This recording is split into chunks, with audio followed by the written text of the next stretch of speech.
تھے جناب الحاج محمد رحم اللہ خان نیازی صاحب، سابق حافظ رشید اردو اکیڈمی، صدر اہل سنت والجماعت اور صدر غلامان مصطفیٰ کمیٹی، آپ سے مخاطب تھے بھائیے میں اب کیونکہ اپنے کو جناب 20 منٹ میں جلسہ ختم کرنا ہے، اس لیے کہ جناب مختلف حضرات میں کافی تاخیر سے ہیں، بعض لوگ پہلے آئے ہیں، میں چاہتا ہوں کہ حضرت علامہ مولانا سید الیاس قادری صاحب قبلہ صدر رشید خان ہے حسینیہ سے متعلق کے مخاطب فرمائیں۔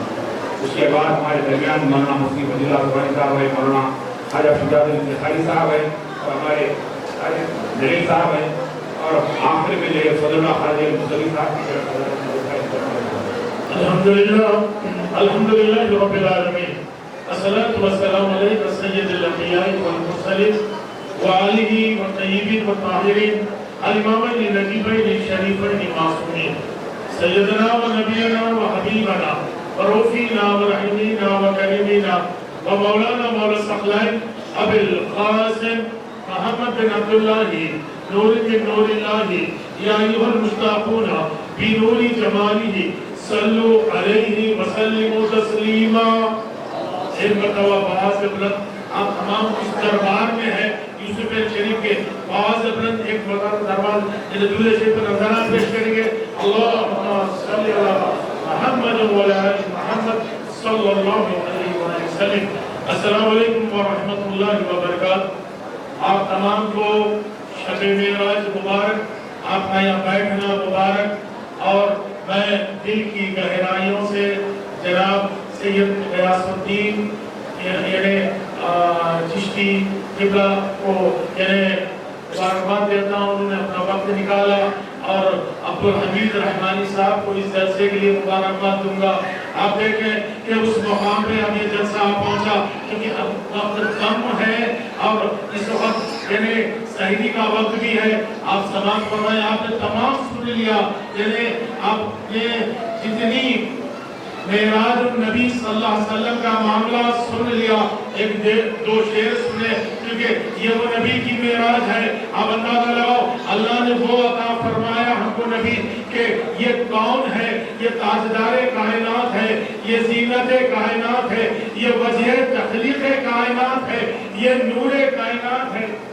اللہم ایک مرتبہ کسی کا یہ زینت کائنات ہے۔ آپ اندازہ لگائیں کہ ہوا کیا جب آپ کے میرے آقا معراج پر تشریف لے گئے، تو دیکھیں تاریخ بتا دی، احادیث بتا دے کہ وقت ٹھہر گیا تھا، وقت میں ٹھہر گیا، وقت رکتا نہیں کسی کے لیے، ٹھہرتا نہیں کسی کے لیے، اگر ٹھہر گیا ہے تو مصطفیٰ کے لیے۔ اب اندازہ لگائیں ہمارے نبی کے لیے وقت کھڑا ہو گیا، وقت رک گیا تھا۔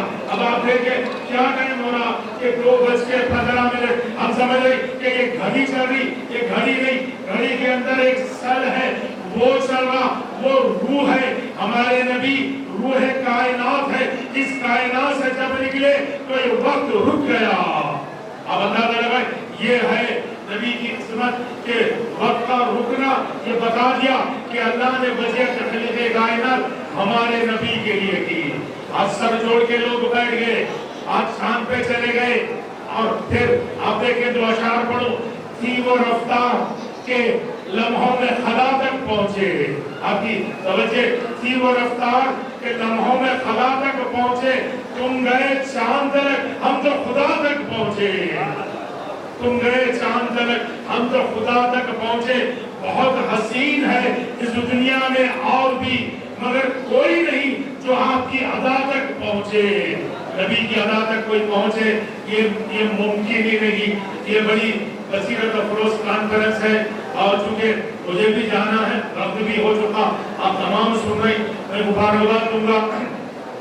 آپ دیکھیں ایک پیغام لیتے چلے، نبی مکرم نے جب معراج سے تشریف لائے تو صبح میں صحابہ کے چھرپٹ میں آپ نے اپنے معراج کی تفصیل بتائی، اور پھر بتایا کہ سنو معراج پر میں گیا، اللہ نے نماز بھی دی، تمام باتیں بتائی، پھر بتایا کہ ایک نعمت مجھے دی، اور بتایا کہ یہ نعمت اس کو دینا جو یہ جواب دے گا. اب میں آپ اندازہ لگائے بھی حمید اور عبدالحمید رحمانی صاحب نے بتایا کہ لوگوں کے جلسوں میں سبحان اللہ کا ذکر ہوتا، ہمارے ذکروں جلسوں میں نہیں ہوتا.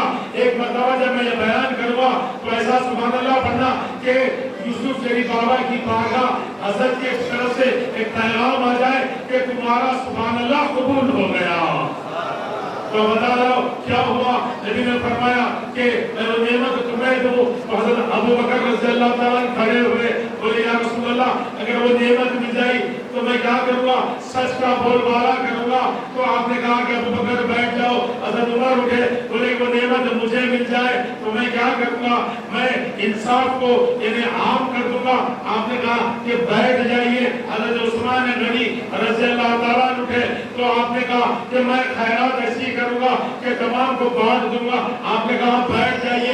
مولا کائنات کی باری آئی. مولا کھڑے ہوئے اور بولے یا رسول اللہ وہ نعمت مل جائے گی تو میں کیا کروں گا؟ میں گناہگاروں کے گناہوں کو ڈھانپ دوں گا. یہ ہمارا پیغام ہے معراج کا. اب ہمارا عالم یہ ہو گیا کسی کے متعلق بات نکلی اچھال دو. آج رات جاگ بھی لیے مگر وہ رات بات کو اچھالنا شروع کریں گے کیونکہ اللہ ستار العیوب ہے. لوگوں کے گناہگاروں کے گناہوں کو پردہ ڈالنے والا ہے. تو یہ پیغام ہے کہ آپ اندازہ لگاؤ میرے امام جعفر صادق ابن رسول اللہ نے بتایا کہ اللہ کو وہ گھر پسند نہیں جس گھر میں انسانی گوشت کھایا جاتا. آپ کے مریدین اٹھے بولے مولا کیا بات ہے انسانی گوشت کون کھاتے؟ بولے کہ تمہارے گھر میں غیبت نہیں ہوتی کیا؟ تمہارے بچے غیبت نہیں کرتے تمہارے بڑوں کی؟ تو وہ انسانی گوشت اللہ کو پسند نہیں ہے. آج ہمارے پاس جو جتنی برائی ہے وہ اس وجہ سے ہے. آپ اندازہ لگاؤ ہمارا بچہ یہ نہیں کیا کرتا؟ چچا کی شکایت باپ کے سامنے کرتا غیبت، باپ سن لیتا. بیٹی سسرال سے آتی ان کی شکایت کرتی یہ سن لیتے. آپ اندازہ لگاؤ جو عورت پریگننٹ ہے اس کے پیٹ میں بچہ ہے وہ غیبت کریں گی. پیدا ہونے والا پھر کوئی آپ نیکوکار نہیں بنے گا، انہیں بھی غیبت کرے گا، انہیں بھی اسی انداز میں نشہ کرے گا، روڈوں پہ غنڈہ گردی کرے گا. یہ پیغام ہے معراج کا. تمام بیٹھے آپ اندازہ لگاؤ یہ کام کر لو کہ اپنے گھروں سے غیبت اٹھا لو.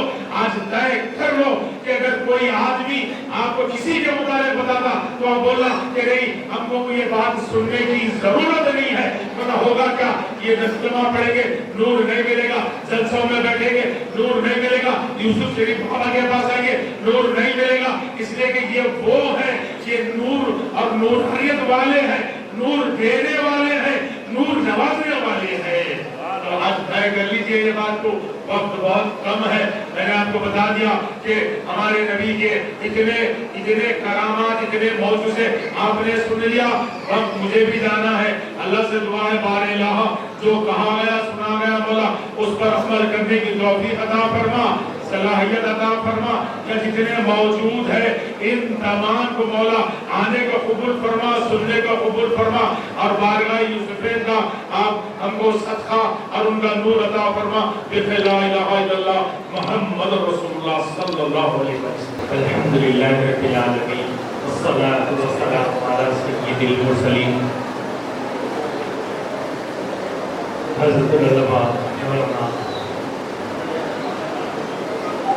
خواجہ سید غیاث الدین چشتی شہزادہ غریب نواز امیر الدین رحمانی صاحب مولانا وزیر اللہ اور موسیٰ قادری رحمۃ اللہ علیہ کے صداقے رحیم اللہ خان یادی صاحب صدر فیضان مصطفیٰ کمیٹی ویگما کمیٹی کے صدر علماء بزرگوں دوستو السلام علیکم رحمۃ اللہ وبرکاتہ. سب سے پہلے تو میں حمید رحمانی صاحب کو اس کانفرنس کے کامیاب انعقاد پر مبارکباد دیتے ہوئے صرف ایک دو باتوں پر آپ کی توجہ مبذول کراؤں گا جو 1 منٹ کے اندر انشاءاللہ ہو جائے گا. آپ نے معراج النبی صلی اللہ علیہ وسلم کے تعلق سے مختلف علماء کرام سے تفصیلی گفتگو کی. جب آپ صلی اللہ علیہ وسلم معراج کے لیے روانہ ہوئے تو موسیٰ علیہ السلام کو حضور اقدس صلی اللہ علیہ وسلم نے دیکھا کہ آپ اپنی قبر مبارک میں نماز پڑھ رہے ہیں۔ جب آپ بیت المقدس پہنچے، آپ نے امامت کی سارے انبیاء اکرام کی، اور سارے انبیاء اکرام دنیا کے چپے چپے سے، کونے کونے سے، یعنی اللہ رب العزت نے فرمایا کہ میں نے اپنے نبی کو دنیا کے کونے کونے میں چپے چپے پر بھیجا ہے، تو سارے انبیاء اکرام دنیا کے کونے کونے سے بیت المقدس پہنچ گئے اور اس مقدس رسول کی ابتدا میں نماز۔ ایک نقطے پر میں آپ کی توجہ مبذول کرانا چاہتا ہوں کہ نماز کس پر فرض ہے؟ زندے پر فرض۔ سارے انبیاء کرام نماز پڑھ رہے ہیں، یہ بتاتا ہے کہ سارے انبیاء کرام اپنی قبر مبارک میں بخیر حیات تھے اور سب کے سب آپ کی امامت میں نماز پڑھنے کے لیے پہنچ گئے۔ اور معلوم کیسے ہوا؟ کیا کوئی میڈیا تھا؟ نہیں، سب انبیاء کرام کو علم غیب ہوا کہ جاؤ میرے حبیب کی ابتدا میں نماز پڑھنا ہے، یہ علم غیب ہے انبیاء کرام کا۔ تو انبیاء کرام کے سردار کے علم غیب کا کیا ہوگا؟ سارے انبیاء کرام خبروں میں زندہ ہے، اس لیے ان پر نماز فرض تھی، سب نے آپ کی ابتدا میں نماز پڑھی۔ آپ سارے انبیاء کی جب نماز حضور صلی اللہ علیہ وسلم کے ابتدا میں ہوئی، آپ امام بنے، تو سارے انبیاء کی بھی میراث ہوئی۔ اور اس کے ساتھ آپ یہ دیکھتے ہیں کہ نبی کریم صلی اللہ علیہ وسلم کا علم غیب تو یہاں سے پتہ لگ گیا ہے آپ کو کہ سارے انبیاء اکرام علم غیب کے ذریعے آئے۔ اب یہ کہیں گے کہ اللہ نے انہیں بتایا ہے، ہم کیا کہیں گے؟ اللہ نے عطا کیا میرے آقا کریم صلی اللہ علیہ وسلم۔ جو لوگ یہ کہتے رہے نعوذ باللہ کہ حضور صلی اللہ علیہ وسلم نہیں ہے، نعوذ باللہ رہ چکے ہیں، وہ ختم ہو گئے، وہ یہاں سے فرار ہو چکے ہیں، لیکن وہی قرآن بتاتے تھے، تبلیغ کرتے تھے قرآن بتا کر، وہی قرآن اور حدیث خواجہ غریب النواز رحمۃ اللہ علیہ بتاتے رہے، سب کو بتاتے رہے، اور 5 آدمیوں کا قافلہ نکلتا اور 1 لاکھ سے زیادہ آدمی مشرفہ اسلام ہوتے۔ اس کے بعد جب دیکھتے ہیں آپ تو کہ 1 لاکھ کی بدلے میں 5 آدمی کو مسلمان کرتے ہیں، پھر وہ دوبارہ کافر ہو جاتے ہیں۔ یہی قرآن یہی حدیث لے کر خواجہ غریب النواز رحمۃ اللہ علیہ تشریف لائے اور ہم سب پر احسان کر دیے کہ آج ہندوستان کے چپے چپے پر مسلمان ہیں، پاکستان مسلمان ہیں، افغانستان مسلمان ہیں اور بنگلہ دیش مسلمان ہیں۔ وآخر دعوانا الحمدللہ رب العالمین۔